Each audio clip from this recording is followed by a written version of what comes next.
Hey YouTube, Dawson Ryder here. Welcome to my review for the Power Morpher from the Mighty Morphin Power Rangers Re-Ignition line, our re-return to Mighty Morphin, quote-unquote inspired by them doing these AI remasters of the original series which air on YouTube. I'll be really curious to see how well these do. You know, I'm not on the anti-mmpr wagon, but it is an interesting kind of product. I'm curious how many kids will actually get these because they watched it on Netflix or their parents forced them to watch it, or they're actually watching the Re-Ignition one on YouTube. We'll have to see, but it resulted in a new line and a new Power Morpher. And it is interesting because most of the Power Morphers we've gotten have actually been collector's editions in a lot of ways. Like this and the original series one are really the only mainline kid ones outside of the little like mix set they did for 2010. I'm still disappointed they never did a proper one for 2010. So I will be comparing this to the other releases, but just note it's obviously not fair to truly compare them to the collector's one. Like obviously this isn't going to look as good as the Legacy or Lightning, but I'll compare it anyway just for the sake of it for people trying to decide. Before we get started though, just taking a quick look at the packaging, I do want to say I like the packaging for this. Probably not the most secure for the coins. I feel like you can pop them out pretty easy in the store if you wanted to, but I don't know. I really like the design of like the helmets on the side and stuff like that. And on the back you have this kid that's just way too excited to be playing with this, but it makes it look bigger than it is. Like I thought this toy was going to be bigger than it was because it's got this weird square design, which is still true of it, but when you see it in person, it's much smaller. Obviously, things are going to be, you know, or look smaller, or look bigger, excuse me, in kids' hands, but just this really makes it look quite a bit bigger. Like, I feel like this is still not right scale-wise. You can see there we have also a picture of the Rangers and then a little bit of a backstory. You also have like backstories on the back of the Rangers and stuff for the individual figures. So you have the individual coins here for each one, you know, Saber-Tooth Tiger, Pterodactyl, Triceratops, and obviously, T-Rex is on the front of the Morpher right now, and you can see they're a little bit smaller than normal. You know, they're a little bit more dull. They have these little things protruding off of them so that you can pull them off, because unlike past releases where they would have little grooves here that you would click in and then twist, which I preferred because it made it feel more like a coin, these ones you pull off. It's kind of one of those things where I'm not really sure how much a kid's going to care about that. That's kind of going to be my end resolution of this review is I think this toy ultimately be fun for kids, but there are things like this is probably something that would have bugged me when I was a kid. Not just me retroactively thinking that with the collector brain, but there were certain things about toys in the past that bugged me that didn't line up with the show, but I do prefer that other system because it makes it feel more like a normal coin. You don't have these annoying things sticking off of there. And obviously it was nicer in the past to have ones that were a bit larger too. And on the back here you can see this is how they use the system for the buttons that press here. They have like this little quote bubble with these little things that'll press. You'll see that a little bit more later. But here's the Morpher itself with T-Rex in there, and again, kind of smaller looking, got the little thing so you can pull it off here. In fact, I'll do that right now. Just pull it off there and you can see the little buttons here and you press like 1, 2 or the combinations together and it's easy to quote unquote hack it for the different sounds. I know it's not truly hacking, but I'm just making fun of when people were saying they were hacking rider belts. But it's kind of not too dissimilar from rider belts or Sentai changers where you kind of have these little button presses, but instead of having to shove toothpicks in there, you can just do it outright. It is much more of a square design than usual, almost comes across cartoony, like it came off of a cartoon a little bit. It doesn't look horrible. I do think that the gray plastic on this looks a lot more duller and cheap looking. It doesn't necessarily feel cheap, like it doesn't feel like the most expensive feeling of the Morphers, but it does look a little bit cheaper because all the other ones are obviously die-cast metal like the Legacy, which again, not a fair comparison, but even the original one had a nice shiny silver paint. So this is a bit of an odd look. Again, it's not terrible, very much more cartoony, but it just has a much more of a dull gray look to it. You do have the more accurate Power Rangers on there compared to the original, which said Mighty Morphin. Something that's unique here, I mean obviously not this, but you have the demo on-off switch. It's off mode right now, but you do have like the buckle here so you can hold this up and, you know, do morphing and all that. Well, not really, you can't morph, but it has this ability to sort of put it on your belt buckle, whereas the past ones were just like the G-Ranger logo, or you had the actual buckle attachment like with the Legacy one. And then here you actually have 2 buttons. One is to open it up and the other is to activate more sounds, as compared to the past where they were on the side here, which is kind of interesting. So overall, not bad. I'll admit it does feel just a little bit cheaper overall. So when you have the demo feature here, you know, like recognition of it being on, and same thing with that, but you do get kind of just a cycling of random sounds you can press in demo in the store. Blast it on! We need dinosaur power now! Time to beat these beasts! Saber-Tooth Tiger! Let's take them down! Pterodactyl! It's Morphin time!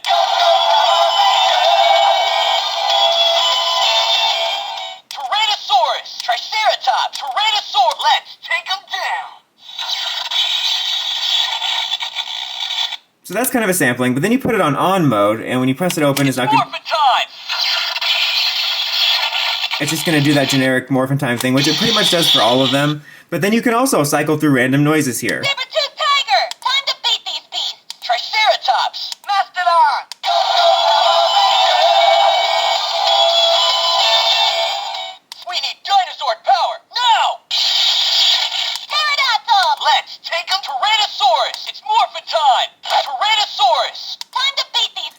just kind of random. Like, it's funny because when I first popped it on, it would always instantly play the Mighty Morphin theme, and then other times it would actually cycle through all the dinosaur names like they were doing the morphing sequence. So, I don't know, it's on random.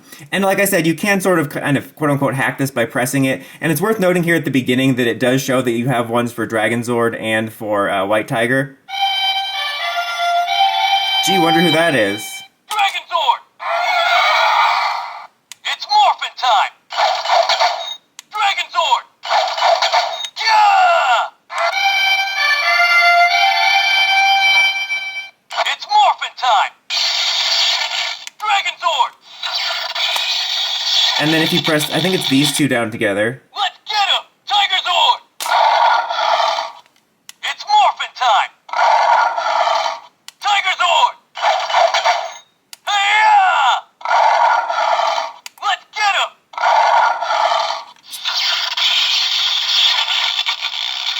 So that obviously means they have plans for a Dragon Ranger. Well, I guess that's true. But a Green Ranger and White Ranger coin in the future. I hope that they do have a proper Green White Ranger release. Not that I'm clamoring for it, to be honest with you personally, but I've always thought it was a missed opportunity to release one in the Legacy Collection. I mean, it's just such a slam dunk release. I can't believe they didn't do it, and I feel it's the same here. So I hope they don't just include the coins in some random toy. I know they're doing a Dragon Dagger toy. I don't know if they're including the coin in that, but I hope they just do a proper release and it's just kind of backwards compatible, for lack of better phrasing. But still, neat it's in there. I do like the sound of the flute. I think it's cool to have it there. It's pretty crisp. You don't have the full theme in there, as you can see, like the other past releases, but you get a little snippet. So it's kind of nice overall. Something I want to note is this isn't really a perfect system. Sometimes when I'm pressing the little buttons, because I could just go through these by pressing the button combination, sometimes the buttons will get stuck. Sometimes this will go on there imperfectly. Like, it took me forever to put this one in there and have it not be Trini, so there's a chance it will say the wrong one. But let's go ahead and try to get this right.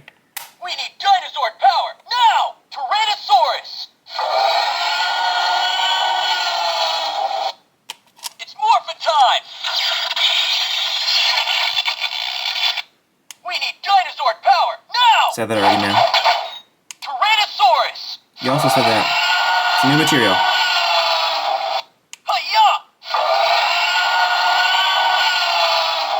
It's Morphin time! We need dinosaur power Okay. now! That's enough out of you. Alright, now let's see if this actually registers as Trini. Trini here, let's do it! Wow. Saber-tooth tiger! She even introduced herself. It's Morphin time! We need dinosaur power now! Saber-tooth tiger! Yeah! Let's blast them! We need dinosaur power now! As you can tell, they aren't the voice actors. Like, Jason's in particular sounds like a really cheap anime version of him. Trini's kind of sounds close a little bit, I guess. Kimberly on! Let's get these monsters! Pterodactyl! It's Morphin time! Dinosaur power! Pterodactyl! Yeah! Time to beat these beasts! Dinosaur power! Pterodactyl! Alright, now Billy's... I'm here and ready. Triceratops! This just sounds like generic, nerdy character voice. It's Morphin time!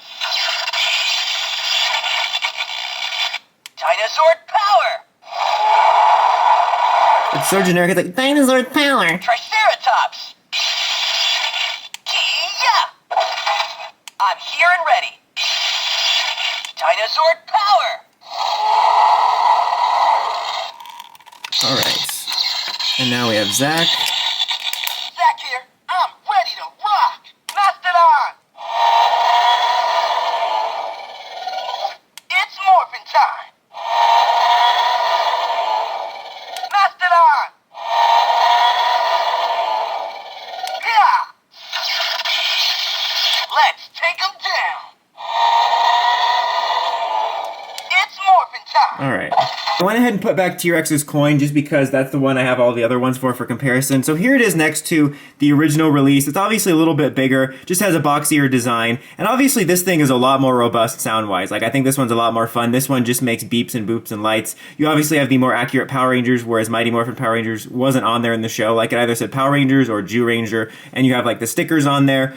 And so this is an upgrade in pretty much most ways in a lot of ways. But also, this one I think just looks a little bit better. Like if you're wanting a display piece, I do like the coins better on these. They look more like coins, feel more like coins, and you kind of have that slight silver paint there. Obviously mine has some wear and whatnot, but it is worth noting just I feel this looks a little bit better if you're in that for a display piece. I'm not sure what the aftermarket price is on these though. I haven't checked in a while. Following that up with the Legacy one, which obviously, again, this isn't a fair comparison. Obviously, this is a lot better. This obviously wasn't also the most accurate, although I think they did end up using this diecast in like the Turbo Dino team up, but still, this was the most high-end collectible one with some of the best coins, so obviously you're going to get something a lot better here for the Legacy one. Again, I don't know the aftermarket price for this. And then this is the last most recent one, which is the Lightning, excuse me. Again, different classes because this was like, kids line one and this was a collector line one. But this is probably one of the most accurate ones with a great coin, and then you have that nice silver sheen to it. So overall, I think all the other ones look a little bit better in terms of having like a silver or metal paint. So if you're in for a display piece, I think this is definitely the cheapest and weakest looking one in terms of both the Morpher and the coins, because I think the coins are all better on these.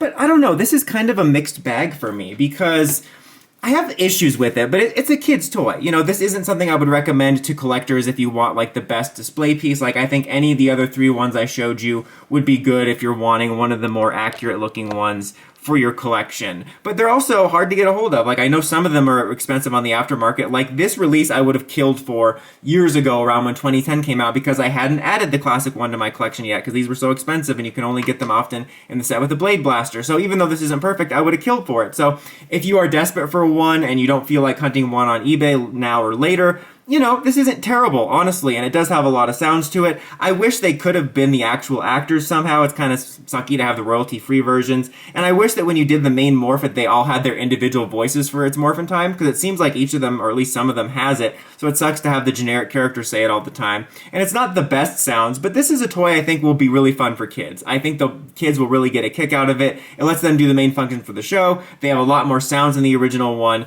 but for collectors, I can only really recommend it if, again, you don't have any of the other ones and you just really want a new release. So this isn't a terrible release, but not as good as I hoped it would have been. But anyways, guys, until next time, don't forget to like, comment, subscribe for more reviews like this and more. Dawson Ryder, signing out.